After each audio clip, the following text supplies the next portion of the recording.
Our story begins with a vet that goes out to assist with the calving. Over the next few days, the vet becomes unwell, goes to the doctor, and when the results come back, cue fever.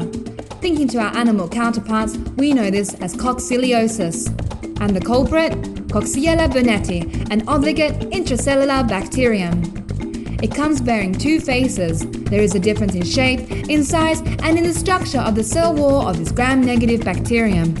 Notably, the small cell variant has a dense layer of proteins in the periplasmic space, giving it far greater stability. It also has a complex internal membrane, whilst the large cell has a granular cytoplasm. Side by side, we see a functional reason behind these two forms. The small cell is an environmental form, whereas the large cell has the ability to replicate. So this all actually began when a grazing pregnant cow became exposed to a small cell variant persisting in the environment.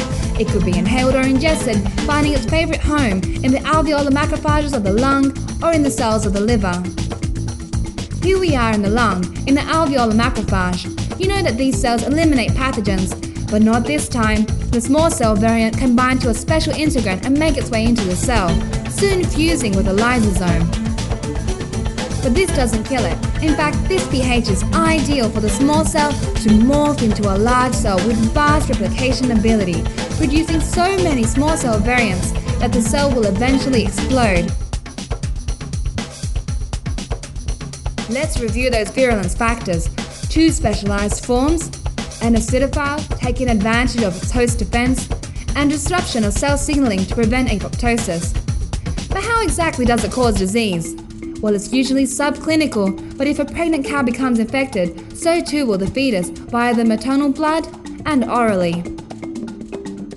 Post-mortem analysis has shown a number of microscopic lesions on the fetus and the placenta, whilst clinically we see reproductive failure.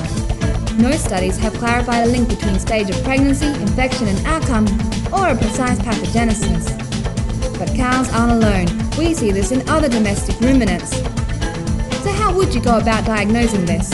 We could take tissue samples, but these aren't useful for subclinical disease. Serotesting using complement fixation, indirect immunofluorescence, and enzyme-linked immunosorbent assays are more promising, yet we haven't established a link between diagnosis and outcome or shedding. And if we can't see it, how do we treat it? Vaccinations have been used to control zoonotic risk, but we're not sure of the efficacy of these yet. Let's go back to our starting point. Wildlife, dogs and ticks are reservoirs for the pathogen, and we know it persists in the environment. So you can't eliminate it, but control and prevention are key. Minimize risk by removing contaminants and maintaining adequate sanitation. After all, inhaling just one infected bacteria causes disease in 50% of the population. Doesn't apply to you because you're a small animal vet? There have been a number of outbreaks of Q fever among staff dealing with dogs and cats during parturition. So until we know more, better get vaccinated and raise awareness.